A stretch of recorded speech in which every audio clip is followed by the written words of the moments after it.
Hello and welcome to my channel Coder Vlogs. So in this video we will cover Flutter Riverpod.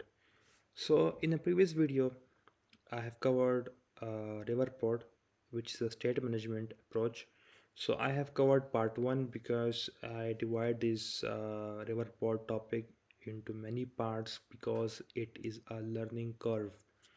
So that's why this is part 2, and in previous video we just create simple provider. Let me show you. Here is a provider.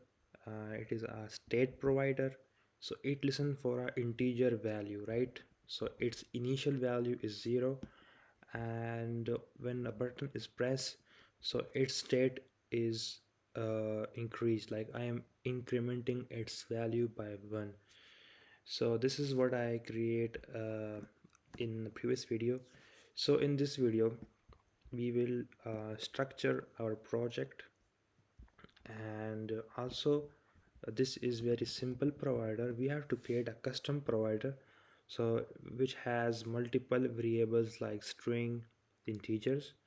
So in this video we will create custom provider to customize our provider more, and I will teach you how to structure the project. And so let's start a video. So first of all, I will be using MVVM. Maybe you know this design pattern before. So in this design pattern we have three elements: view model and model.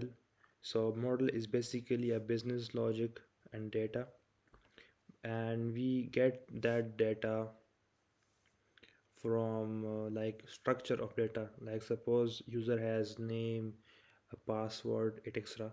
So when I give you examples, so you will understand more, right? So this is what we will implement, what we will do to structure our project, right? So this is what I want to say. So for that we need three elements: model, view model, and view. Let me first create these folders, then I will tell you what is the purpose of these folders. So first of all is view.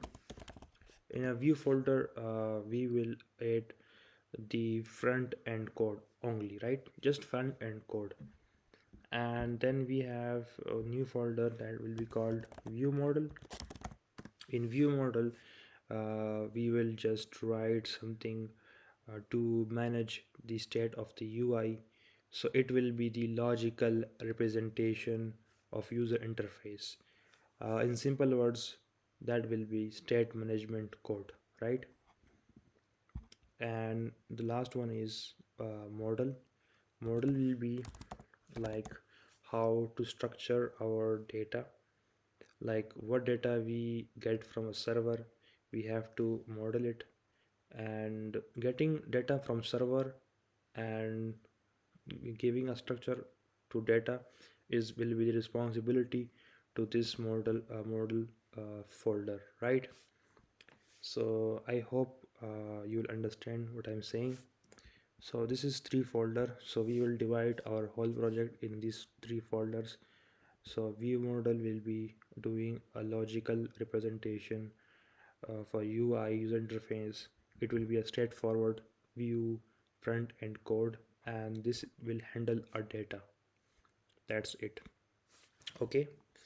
So first of all, in the view I will create one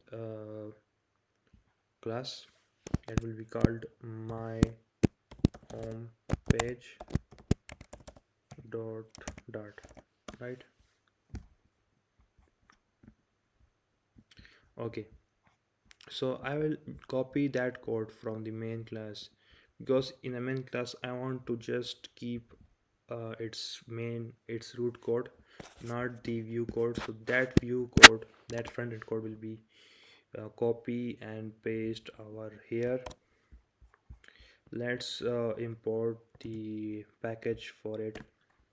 uh, for this I need to import material package. Okay, the error is gone. For view model I will create a class. Sorry, I will create a class that class will be a provider, right? Because its functionality will be like a provider. So let me write here a counter view model dot. Okay, so in the main class we have error, so we need to import the class, my home page class. So error is gone.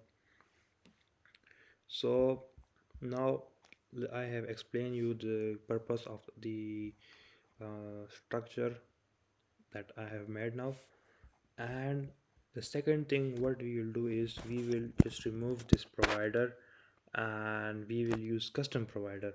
So for that I will create a class counter view model and add here, let me write counter view extend with change notifier. I think if you work on provider before, so in provider we do that same thing. So I am doing for Riverpod same thing now again. So I extend here. So at here we have to define one variable and one method to when user click on a button, on that button will increase the value of that button will increase the value. That's it. So let me create first variable of value is equal to 0. So the initial value is 0 and the method will be like method name will be increment. So this increment, first of all, make this I small to follow the method name naming convention. Then let's increment its value by 1 and then we will call a notifier listener, so it will update the things in the UI, right? This is simple what we do, that's it. So this is our custom provider. Now in the home page we will remove this, or we will just remove state provider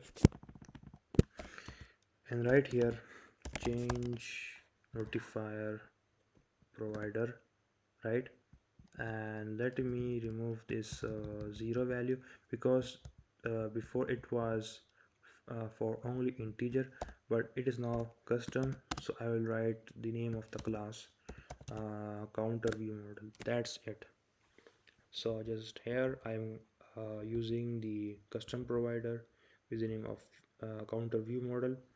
Okay, so at here I have to watch for a particular variable, right?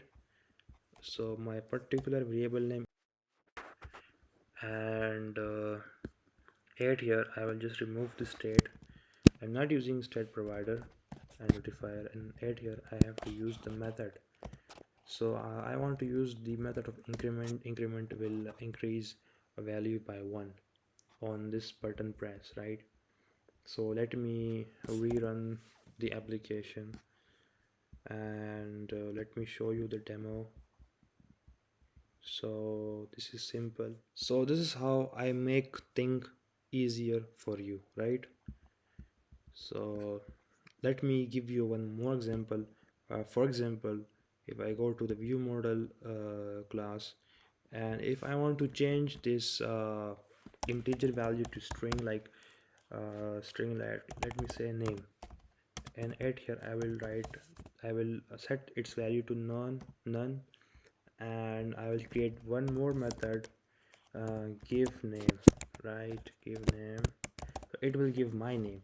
So let's set this name to my name is Safi, and then I will call notifier listener, that's it, right? So I will use this name and variable in the view.